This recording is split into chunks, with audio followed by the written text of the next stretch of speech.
जय श्री हरि दोस्तों।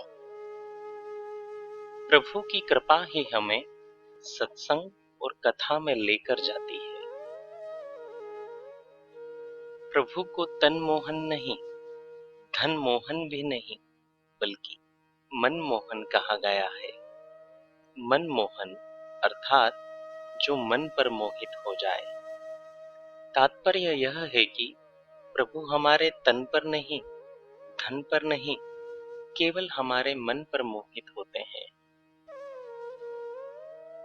हमारे मन की निष्कपटता ही प्रभु को आकर्षित करती है।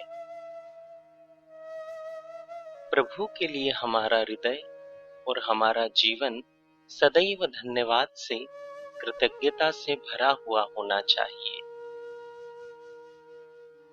भक्ति से ही जीवन की सच्ची उन्नति हो सकती है। यह उन्नति केवल भक्ति से ही संभव है, अन्य किसी उपाय से संभव नहीं है। प्रभु की श्री लीला के श्रवण के बाद उसका चिंतन करने पर सभी ने बहुत जोर दिया है। संत प्रभु की श्री लीला के साथ श्रवण नहीं बल्कि चिंतन शब्द जोड़ते हैं। सत्संग और कथा प्रभु को हमारे हृदय में लेकर आ जाती है। हम जीवन के प्रति सकारात्मक तभी होते हैं जब हमारा जुड़ाव प्रभु से हो जाता है। प्रभु की भक्ति में अपनी चेतना और जीवनी शक्ति को न्योछावर कर देना चाहिए। ऐसा करने पर हमें आनंद की अनुभूति सहज ही हो जाती है। भारतवर्ष का गौरव देखें कि जन्म से बाल संस्कार से आरंभ होकर मृत्यु तक अंतिम संस्कार तक की पूरी यात्रा संस्कारों से भरी हुई है। भारतवर्ष में जन्म लेने के बाद हम गर्व से और गौरव से आध्यात्मिक जीवन जी सकते हैं, क्योंकि जो आध्यात्मिक विरासत भारतवर्ष के पास है अन्य कहीं भी नहीं है। भक्ति के कारण जीवन में खुशियों का स्रोत हमारे हाथों में आ जाता है।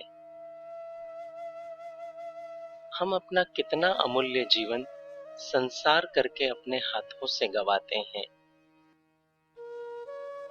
सच्चे सद्गुरु हमें भक्ति देते हैं और भक्ति के मार्ग पर चलाकर प्रभु से जीवन मुक्ति दिलवाते हैं।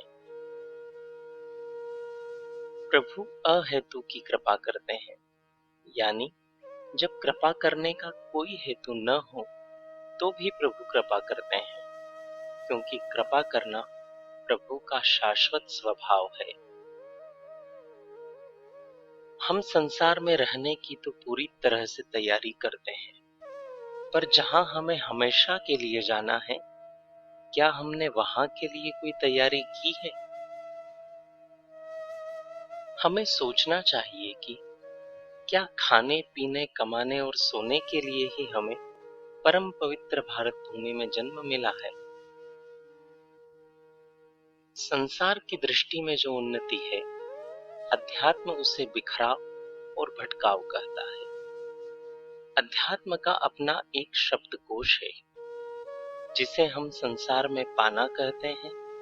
आध्यात्मिक दृष्टि से उसे खोना कहा जाता है। जिसका विवेक जगा हुआ है वही सच्चा जगा हुआ है। हमें कर्म के बाद नहीं बल्कि कर्म से पहले सावधान होने की जरूरत है। प्रभु का विचार करना हम जीवन में सदैव सीख लें, इसी साधन का नाम भक्ति है। अगर आप नित्य अपने मोबाइल पर भक्ति संबंधित विचारों को पढ़ना चाहते हैं तो स्क्रीन पर दिखाए जा रहे नंबर पर श्री हरि लिखकर हमें व्हाट्सएप कर दीजिए। जय श्री हरि।